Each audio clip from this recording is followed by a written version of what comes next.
Let's make sure everybody's in. Howdy. Hi. Howdy. All Well, right. We're getting started. So I am Jeannie Ralston, and I'm so happy to welcome you to this info session about a fabulous trip to Hydra, Greece, which is a Greek island. I'd never heard of it, but now I know so much about it and I can't wait to go. It's a cold day here in Asheville, and I'm just thinking of warmth and beauty and that we're going to find on the island of Hydra. And the person who brought this trip to us and who is just the mastermind of so many wonderful creative things is Barbara Groth. And Barbara used to work with Meow Wolf in Santa Fe, as many of you know it. I mean, it's just an incredible immersive art experience. She was a senior vice president for creative, and now she's founded the Nomadic School of Wonder, which works. She's led creative teams that work with brands like Walt Disney, Google, Imagineering. I mean, she's so in touch with her senses and her creative spirit, and it becomes infectious, and you'll see what I'm talking about. But I want to introduce Barbara and thank her for putting this all together and being such an inspiration in many ways. When I just talk to you, I feel more creative just after I get off the phone with you. So I love that you're here. Thanks, Barbara. Thank you so much. Thank you, Jeannie's, for the invitation to be here. And let's thank our friend Kirk, who connected us all up. My name's Barb Groth, and I am the founder and creative director of the Nomadic School of Wonder. We're doing a collaboration with NextTribe, our very first collaboration together, collaborative adventure in awe. And what we do is we create experiences that are rooted in nature, art, community, and play. We go to remote places throughout the world, and we take teams from Google, also individuals, and we partake in what we call sometimes sacred shenanigans on the islands and in the various places that we go. We have fun. We have a meaningful time. We co-create with the community. And we have this great opportunity together because of our dear friend Alexis Averbuck, who's here, who's the curator of this trip and lives on the island of Hydra, and also the host of the trip. And Alexis and I dreamed this up back in 2020, and there was some world event that actually prevented us from actually making this happen that year. And it's been our dream to make this happen, and it's all about timing. And so now we have this opportunity next October 4th through 11th to travel together to Hydra, Greece. And Alexis is both an artist and a writer for Lonely Planet. She's literally like written the book on these places like Greece and Paris and other places. So she is just so knowledgeable and a great traveler, knows how to travel. So you really kind of conjure wonder during your travels. So we're going to get going in here and dream our way into Hydra together. We're going to first kind of have a little poetic journey through Hydra with images and words. Then we're going to talk about the itinerary and then open it up to questions. So I'm going to turn it over to you, Alexis, and welcome. And thank you so much for co-creating this with us. Hi, I'm Alexis, and I'm here in Hydra. And thank you, everybody who's on the call. I love Hydra like I love myself. And so I feel grateful to get to share it. And whether you can come on the trip or not, to be able to talk about and describe what I've fallen in love with is a joy to me. And so I'm here in Hydra. It's night. You might kind of get that vibe behind me. And for those of you who don't know, it's a small island in the Saronic Gulf near Athens. And what makes it entirely different than any other Greek island and then most islands in the world is it's car free. And the island itself and the village is protected by an archaeological board so that it cannot be built on and developed in the way that other islands across the world are. You can only build on an existing ruin in the style of the house that was there already. So there is people bandy around words like timeless. this is actually timeless. You walk off and it could be the 1960s, it could be the 1700s. There are no scooters. You're literally walking everywhere. And the town of Hydra is the main gathering place. It's basically, I think of it like almost like an amphitheater. It's houses rising up from the harbor, and you sail in, and then you walk everywhere once you're within the town. And so you immediately become in touch with where you are. Your feet are on like marble cobblestones that have been here for hundreds of years. The main mode of transit is donkey. And you're in the weather, you're in the environment. It's sunny day, you're sunny. Rainy day, you better have brought like a hoodie because umbrellas won't work. It's too windy. And I'm really glad that in planning this trip, we decided to go for an October date because in the high heat and midsummer, it gets packed and busy and hot. September and October are dream weather, dream vibe because the crowds subside and the island is warm, but you get a sense of the rocks, the stone, the water, and the community in a way that you don't when it's the super high season. And so it makes being here the relaxing thing that it can be. Like my brother comes visits me here and he always jokes like he rolls in looking like a 50-year-old and leaves looking like a 30-year-old. Like the years kind of just peel off because I think there's also something powerful in being your own mode of transport, like walking everywhere, swimming, and just breathing clean air and a relaxed environment. It just sort of takes away a lot of the noise of the rest of the world and lets you be in yourself and be in your body and be in your senses. And so in that way, it's a really on-point collaboration with Barb and now with NextTribe because Barb and the Nomadic School of Wonder is all about wonder and awe and getting in touch with the sensual experience of a place. And so in conceiving this trip, that's my goal, is that whoever comes on the trip really gets to sink into the experience and feel their environment, but also themselves. Because I find when the quiet comes in terms of the outside world, it lets our inner voices and feelings come out. And so there are aspects of this, as you'll see in the itinerary, that are related to art and creativity. And part of our ability to be the artists we all are inside ourselves is feeling the water, looking at the water, feeling the stone and the heat on the stone as you sit on the stone before you dive into the water, that component, but then also the way in which, because Hydra is focused around the village, and maybe Barb, if you move along a little bit, well, there we go, there's the village.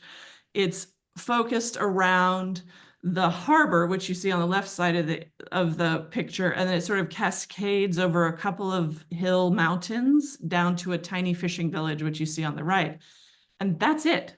Everything else is island, walking paths, some valleys with some agriculture, things like that. And so the way that the community is we walk through the harbor, we see people we know. You know, it's tight. It's a village where not that many people live year round. So now that I'm here in the winter, you know, it's about, let's say 1,200 people. And so we know each other.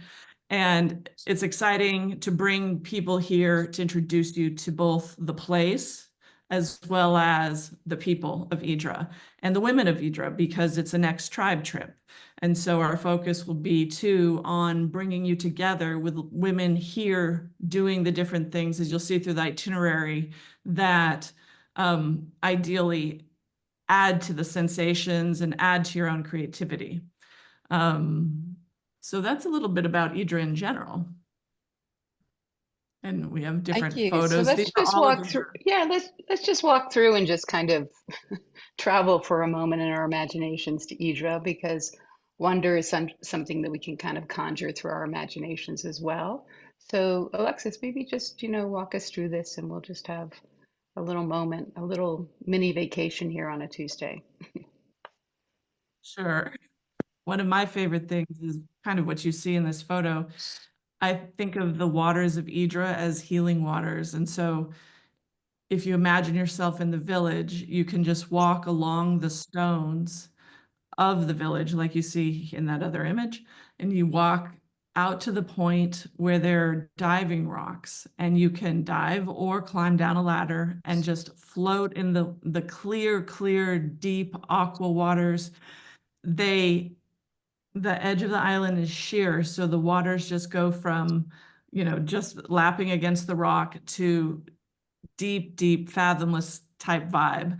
And so, but it's the Mediterranean, so there aren't usually any kinds of waves. So it's perfect for floating on your back, relaxing, feeling the sun on your face and the coolness of the water behind you.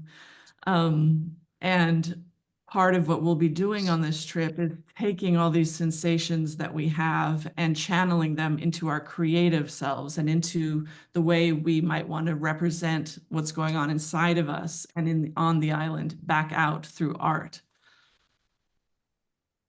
And this is And an so, artist island, right? It has a history of being an artist island, right, Alexis? So yes, this is, so this is something and that this is a is great time for us to play and create together. absolutely. It's a place that, so with Greeks, with foreigners, like everybody from Leonard Cohen and Sophia Loren to their famous Greek artists, Gikas and Tsetsis. I'm not sure that many people would know them outside of Greece, but in the National Museum, this is the island they would come to paint and sculpt and write music. And it relates to this timeless feeling because as you see in the pictures, it's just the boats coming in and out and then the stone houses, and you can walk to different vantage points. One of our collaborators who we'll be working with is a wonderful artist, teacher, and nature guide. And so one of his favorite things to do is he takes people up to different vantage points, like in this photo, so that they can collaborate and create art while looking out across the different components of the island and the horizon. We're gonna do some horse trekking too. Yes, we have a wonderful horse leader. I don't know. She's a very kind woman named Harriet, and she's completely bilingual because she's Greek English, and she started this business herself. She has her own horses. And one thing, I was talking to her the other day, and I love that at this time of year, she takes all of her horses and moves them to the mountains and spends the winter out in the mountains with the horses. So that's where she is right now. She's hard to reach. But then during, like basically from Easter to late October, she brings the horses back into town and leads guided horse treks on the paths of the island. And that's one thing that's, I think, really important to us, is that we create a trip that works no matter what your walk, hike, trek level is as a person. So we will have the option to do vigorous hiking and walking, or horseback riding, or go by boat if you just want to do that, or small walks that are gentle. We want it to be accessible no matter how active you want to be on the trip. And so the horses are a fun way to cover a lot of distance with less of the hiking. The food. Tell us about the food, Alexis. So yes, everybody, I assume everybody knows Greek food, Mediterranean diet, amazing. It's one of the highlights of living here. Just clean, real food. The fish, the calamari, all of it coming from the Mediterranean, and then the vegetables coming from the Peloponnese. Hydra is right across from the Peloponnese, so Hydra is more of a rocky island, and so the vegetables are grown on the Peloponnese, brought to Hydra. And as you'll see in the itinerary when we get to it, there's going to be an aspect of learning to cook some Greek specialties while we're here. But throughout the week, we'll be planning meals of specifically fresh Greek food. And in Greece, it is a normal part of life. It is what you do. Like, people here work to live. they don't live to work.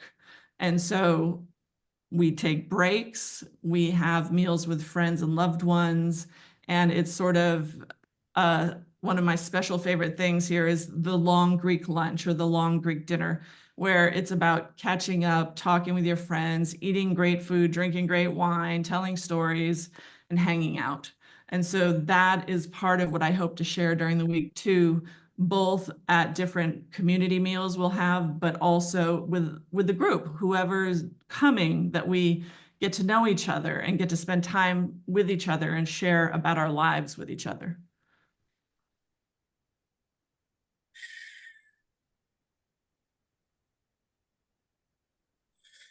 Here is our Barb? curator and guide. Yes, I was muted there for a moment. So like I said, Alexis lives on island. She's been living part-time on island, what, for close to 20 years now. We're going to have like I an lived here inside. down for a long time too. You know, it just depends on what's happening in the world. But yeah, it's the way I look at it is I've traveled a lot and I've written about a lot of places, but the place I fell in love with is Hydra. And so it's in my heart and it's where I do always.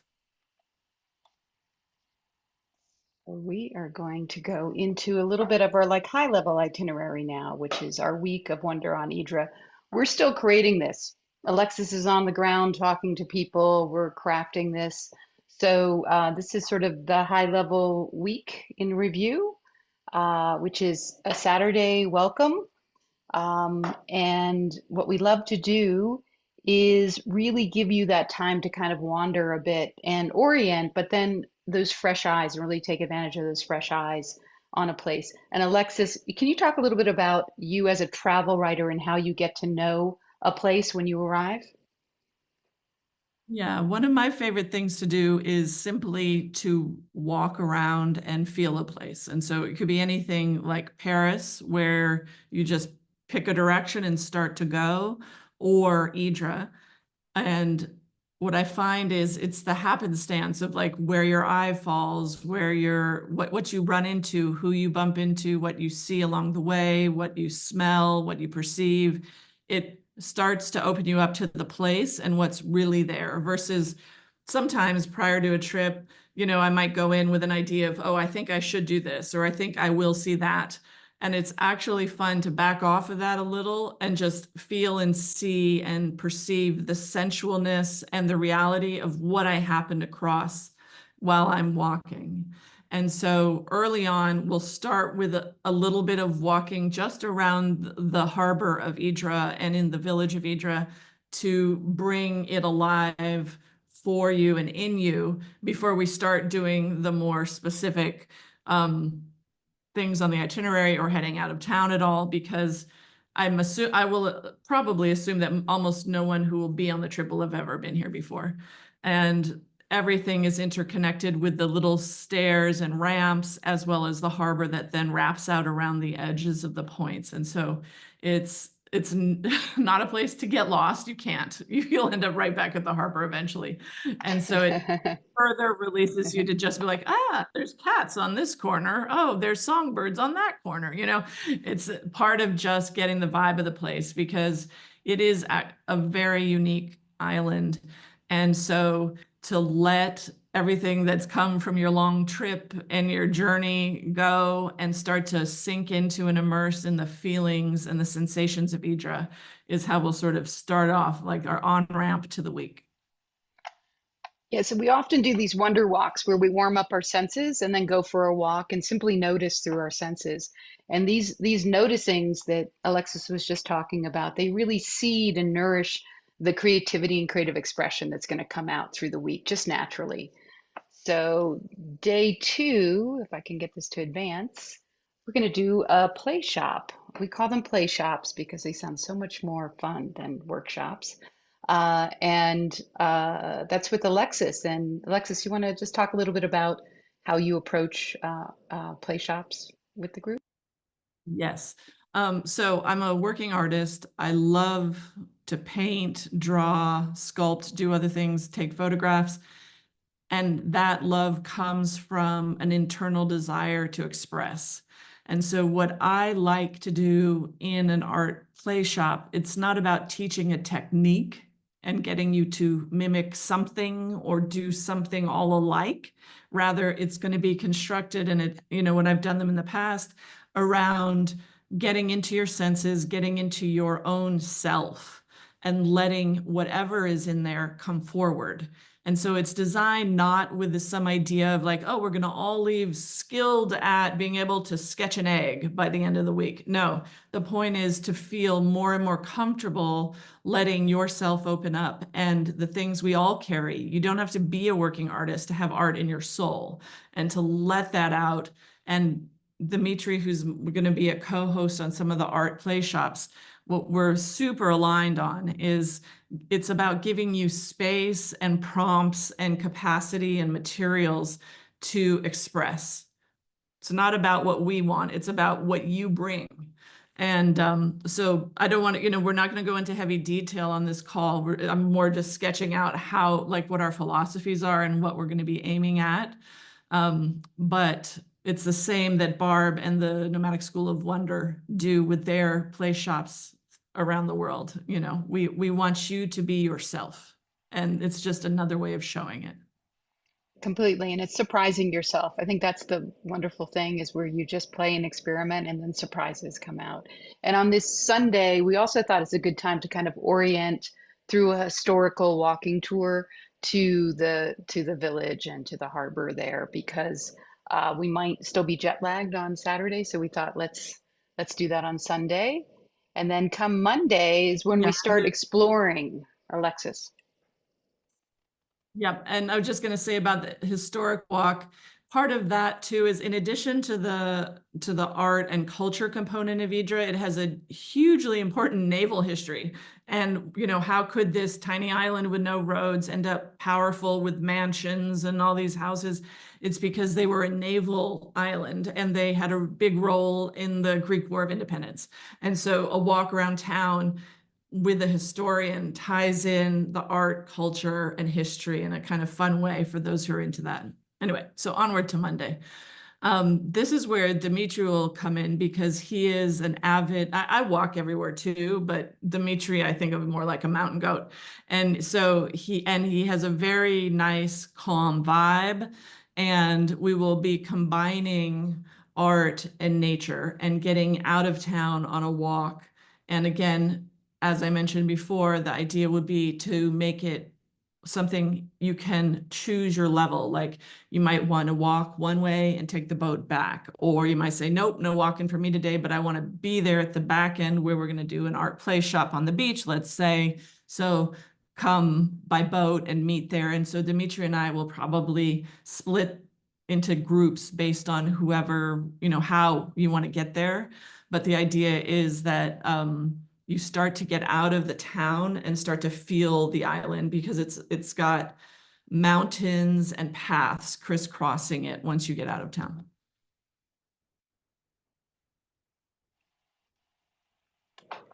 And then Tuesday, we're going to try another mode of transportation with the horseback riding and an art play shop, right? So that day, we're going to you have a choice to do the art play shop in the morning and horseback riding in the afternoon, or vice versa, or just decide that you want to do one of them and then make your own adventure for the other half of the day. So just know, we're very aware that a lot of these kinds of program trips just have a lot going on. So we like to make sure that everybody's invited to kind of take their own time, make their own adventures, build in a lot of soaking time, what we call soaking time, which is literal soaking time on the island, but also just that time where you can be versus feeling like you're doing.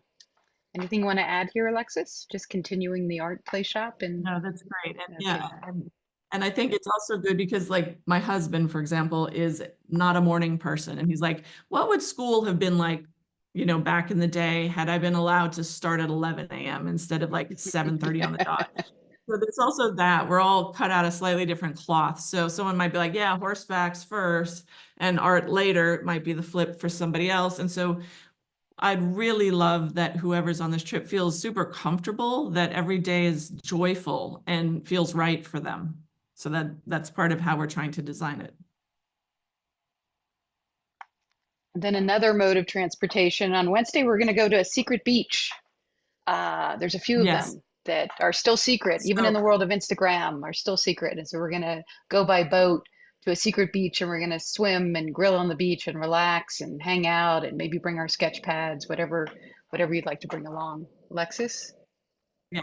And it's a crucially fun part of being on Hydra is being able to take boats, because even in the beaches that are not secret, but that you can get to by walking from town, just the boat ride along the coast is incredible. It's just like it's living the dream. And so in this case, we'll do a longer day of it instead of just a boat ride to a local beach.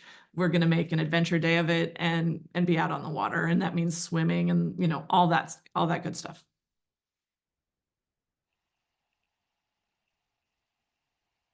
Then Thursday brings us getting our hands into kind of making. Alexis, you want to talk a little bit about just this process of the culinary workshop, play shop that we're going to have? Excuse me, play shop. Yes. And so since Greek food is as delicious and special as it is, we wanted to offer something that allows us all to also make it, feel it, do it. And so we may end up breaking it into two groups, so it's not everybody all at once. But the idea is that one group will stay in town and do the culinary experience, and we'll discuss. We haven't fully decided what we're going to learn to cook, so I don't want to give that away yet because it could be a number of different things. But the idea is to meet with a local woman here. She's Greek, and she will teach us to make something. And then in the evening, we're going to do a community dinner. It's a big part of what we do with the Nomadic School of Wonder. And it seems very like Hydra, where you invite your friends together and we celebrate together and maybe co-create an experience together. Maybe in the morning, we've created something that we then can offer to the community. Alexis is going to invite her musician friends as well, and artists, and we're going to just have a kind of coming together community celebration. They're always my favorite. They're always so goosebumpy in terms of what happens during our community dinners. Yeah. And that's another aspect of Greek life is the music of Greece and it's a great partying country and music is always part of it. And we're very Yes, lucky that dancing. musicians have moved to the island in the last few years, and so they will be involved. And on it's Friday, like then the we're week. going. I'm sorry, Alexis, there was a delay. No, go for it. Oh, I was going to say on Friday, we're going to have our closing art play shop. And that's where we're going to share out what we've been working on, really like a gentle share. And it's always amazing where you see people start and where they end up. And then also Alexis and Dimitri will help everyone if you'd like to take what you've created in whatever medium to ship that back home or pack that for your luggage, they'll make that happen for you. And then in the afternoon, we have choose your own adventure. We'll have 3 or 4 different options, or make your own adventure where you just go and explore. And some people like to shop, some people like to swim. And then in the evening, we'll have a closing celebration to be determined where we're going to do that. But the closing celebration and invite our friends who have been part of that week-long trip together. And then Saturday is that departure day. And Alexis, is it challenging to leave Hydra when you have to go off island? Horrible. But I mean, the bizarre beauty of Hydra, to be honest, is like it's timeless though. So there's that component of like, well, I can come back and it will be here and it will look very much like it already looks. And hopefully by then we'll have gotten to know each other well. And that I think will be the hard part is saying goodbye to everybody. Yeah. But yeah, it's this Beautiful, very special place. bittersweet goodbye. And we go on and off island through a passenger ferry that goes from Athens. So, and how long is the trip, Alexis, to when you take the passenger ferry over to and from? Approximately 2 hours. It depends on the route that the ferry is taking, and they're not the big traditional ferries. They're quote unquote high speed. So usually like a catamaran, like power catamaran, not what you think of when you think of a sailing catamaran. Anyway, they're fast ferries, and thus they do it in about 2 hours, whereas the old traditional boats used to do it in 5. So the part of the trip that Barb and I will be coordinating too is the transit, so that it's easy for you to come in and out from Athens, as well as, because I'm a Lonely Planet writer and I love Greece and I've written about Greece and I know a lot, if there are any people on the trip who would like ideas for before or after the Hydra time, that's something I would absolutely be happy to provide, like for Athens, or for if someone's coming for a longer trip and this is just one component, I'm happy to weigh in on ideas on that for anybody who wants it. Terrific. It's a small group trip, right, Jeannie's? It's 14 people, 14 correct? And plus Jeannie's me, coming along. me. Yeah, plus Jeannie. I know. Jeannie Edmonds is like, ah, you'll go next year. But oh wow, I'm so there. That's yeah, I couldn't, when this came up, I'm like, ooh, I'm doing that. That's what I want to do. So and we have I'm gonna put the link to the trip in the chat in a minute, but I just wanted to open up everything right now to people. I've muted everyone just to keep it, but so you'll have to unmute yourself. But if you have questions, you've got the experts here, and I'd love to be able to, you can either unmute yourself and just chime in, or you can raise your hand. I will look and see if I see anybody who's got a question. I do. Are there any like sailboat sailing adventures available? There could be. It's part of what we're working on as we refine it. There is a man with a sailboat who can captain it, but it will really depend on budget. I mean, that's what it comes down to. That one, it's a relatively expensive add-on. So if we can stay in budget, it's something we could add, or, you know, so it could be discussed, but it's not a certainty at this time. I have a question. I didn't look at accommodation, but does it has a pool? And how far it is from the beach? Can we independently walk to the beach when we want to, or it has to be on the boats all the time? No, you can definitely walk. Most people do walk, and what it is closest to town, it's like rock platforms that you sunbathe, swim, and they have ladders in and out. And then as you walk down the coast, you know, 5 minutes further, there's a small beach, and then the further you go, there are more beaches. And so normally I'm just walking everywhere. The boat is like a special treat fun thing.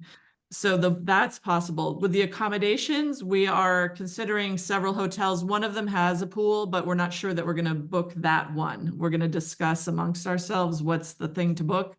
Generally, people swim at the beach here or on the rocks. Got it. And another question, so since we don't know which hotel it is, we don't know, will it have some kind of yoga deck or waterfront with the view, so you can walk in the morning, kind of have coffee, meditate, or something like that? So we don't know that. It depends. We don't yet know that. There's one that does have exactly that, and all of them will offer breakfast. That's going to be part of what we're looking for, but you know, it will depend on which hotel. But all of them have views. I mean, they're all ocean views, and no, that's not accurate, unfortunately, okay. because the hotels in town, you don't always see the water from in town, so it depends. But they're all of a certain level. I mean, we're talking. It's going to be, yeah, they're all very, very, very nice hotels. It's not, the rooms themselves will be lovely. The accommodations will be great, full breakfast.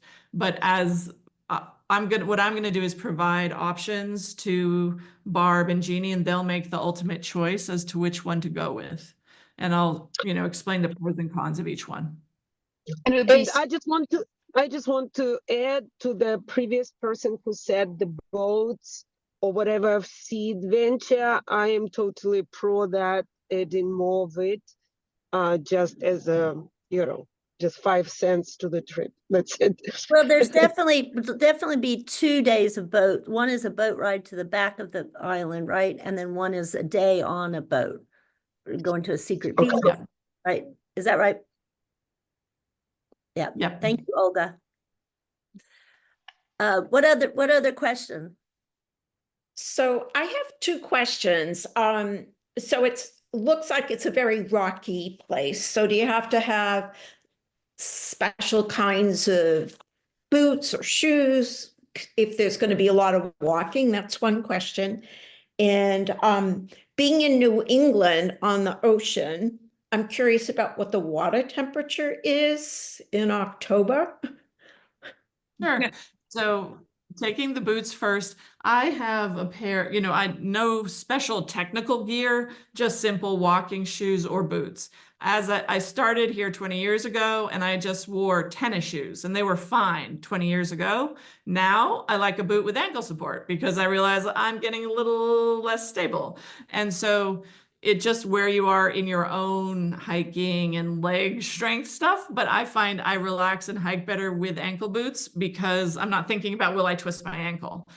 Whereas 20 years ago, tennis shoes, happy to, and you'll see a lot of people out in flip-flops, which I'm like, killing me. I can't imagine it. But it's nothing special beyond that. And then as far as the temperature, I am the worst person to ask for a number because I've never measured it, but it's warm through September and early October. That's why we picked early October, because what happens is it's basically been heating up all summer. And so even if the external temperature is it's going to be 80, 90, and 100 during the summer outside. And so the reason September, October are cool is we're talking 70, maybe pushing up into 80 at the max. Low would tend to be in the high 60s because, a cold front moved in, but we're not talking cold. We're talking usually it's 70s, low 80s. And so the water hasn't had a chance to change its temperature yet. It changes slower than the land and the rock. And so the top layers of water, like the top 20 feet, are really toasty quite far into the autumn. I was swimming all the way to the beginning of November this year. Not a problem. And I'm not one of those who's an outdoor adventure swimmer. I just love to swim. So I'm not, I stop. Whereas there are still people who do the cold plunge situation. That's not me. So what you're saying is it's not, especially if you're comparing it to New England, I think. See, Jeannie, totally fine. 74-degree water temperature in October. So, which is thank you. Nice. Yeah, I've never measured the temperature. I just know it feels good. And I'm not a brave cold water swimmer. Alexis, are the beaches there big and sandy and soft, or are they more rocky? Would you need beach shoes or? Beach shoes are a good idea. They're generally rocky. And so I usually bring a pair of flip-flops, or, if you have room in your luggage, you can bring the ones you can wear straight into the water and then walk right back out with them. But I usually wear either flip-flops or some sort of plastic shoe, leave them on the edge, swim off, and then come back, put them on and walk up. What else? Let's see. Anybody else have questions? Jane Shales, if you want to unmute. Yeah, Schleys. Sorry. No, it's a hard name. No worries. Do most people come as singles, or are people coming in, with groups of friends? How does that go? Well, I'll just answer that. Traditionally, we have just a mix of people. People come on their own, and it's on every trip. They quickly get folded into the group. It's a very open community. Everyone is happy to meet each other and bond through the adventure of it all. So if you're coming on your own, not to worry. You'll maybe start knowing no one, but after a day, you'll feel like you know people, plenty of people, everyone. And we do have people who come with a friend, and that's great. And every once in a while, we have 3 people who know each other. One time we've had a mom and 3 daughters come. So it varies, but we have a lot of people who come by themselves. And I mean, I think we have some people on the call who've been on our trips who know that they quickly are part of a community once they arrive. Jeannie, one question that I've been asked from other people who are looking at this trip when I was in Vietnam, particularly, was I'm not an artist. I mean, I just don't feel that I'm an artist. So is this the right trip for me? Maybe Barb and Alexis can respond to that. I would say this is And- not about being an artist, right? This is about playing with art and creativity and self-expression. I'm going to have Alexis answer you fully on that. Yeah, that's absolutely true. I was not the person who liked art class. I don't like telling people how to be an artist. Like, that is not what this is about at all, or that you have to feel you know something. There's no prerequisites. It's not a college course. It is truly about enjoying yourself, quieting, being in community, listening to your own senses, and sort of letting that metabolize out in whatever way is feeling natural and normal for you. And it doesn't need to be like the person next to you, and you can share as much or as little as you want with the group. In that, I find that it's, for me, I know other people have different ideas about this, but for me, I think there's also an aspect of privacy. Like, if you're working on something and you need to be able to do it in a way that is private to you, that's fine too. You know, I want it to be almost like helping us all find keys that unlock parts of ourselves. And the art is just a method, just as like floating on your back in the sea is a method. It just releases things from us, and it can be really fun to just play, especially as a non-artist, because you, like, when's the last time you did just play with watercolors? When's the last time you did just play with clay? You know, it might have been a while. Kindergarten. And it's a whole different thing. Yeah, and kindergarten could have been really fun, right? Because it's not Yeah. about like, does it look like a duck? Cares if And it it's- looks like a duck or not a duck. And it's you know? true for artists as well. I think that a lot of working artists don't play enough. And so when they come on retreats with us, they go back to that kind of childlike wonder, let's play, let's experiment, and they have breakthroughs. So it really is, you know, and your medium might be writing. You might want to decide that you're so inspired by something you want to write or sketch, or it doesn't have to be some, you know, large public sculpture that you come away with. Yeah, that was a good point. I like that. So what about anybody else here? And I want to just say that I love that, Alexis, that you were talking about advice if you wanted to add on days in Greece on the beginning or the end. I love that. I just want to make the point that we are, to get there, we're meeting in we'll determine a place to meet in Athens. Some people will come in advance and spend time in Athens, I know. And then others, even if you flew into Athens in the morning, you'll be able to meet us in a central point in downtown Athens, and then we'll have a transfer from there to the ferry. So once we meet up in Athens, that's when the trip begins and things are covered, and the same on the reverse. We'll take you from the ferry to downtown Athens to a point where you can either decide to move on to a different part of Greece or spend the night in Athens or go to the airport. So I just wanted to make sure people understood that part. Now, if you can still be thinking of questions, but you know, I did promise that I'm going to do a drawing. And so everybody's name, I've been writing while they're doing their beautiful presentation, I've been writing everybody's name down on a piece of paper, and I'm not going to look. And this person I'm going to draw will get $400 off the trip. Let's see who that is. Oh, Aria Dante. Aria, are you still here? I hope you are. Is she here? Oh, well, maybe not. So she's not here. So we get a different chance. All right. Let's try again. Not looking. Rosie Salcido. Where's our Rosie? Hey, Jeannie, I'm Hi, here. Rosie, how are you? I'm Rosie, here's doing good. Rosie's How you name. been? Look at Um, that. I'm so lucky. So Rosie's been with us to Paris and also Santa Fe, right? And to Santa Fe, yeah, earlier Yeah, this year. so I'm so glad you're going to possibly be traveling with us again. So $400 if you saw, what's today? Tuesday. If you signed up by Sunday, you get the $400 off. But I don't want all of you who came here and got excited about the trip to leave empty-handed. So any of you who are on this call right now, if you sign up before Sunday as well, you'll get $100 off. And in each case, Marcy will take you can sign up and get your $100 deduction as a member if you are a member. And then Marcy, our travel manager, say hi, Marcy.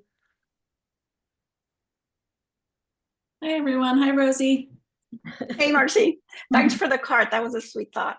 So you would just book as normal. If you are in this Zoom right now, just book on as normal on the website, and then I will deduct that whatever from your balance, either the $100 or 400 as the case may be. But we only have 13 slots. I mean, we have 14 total, but one's already been taken. But I do expect this to go. I know that it's a little higher than some of our other trips, but it is so well thought through to be able to get the guidance of Barb and Alexis on this is just amazing. It's so worthwhile.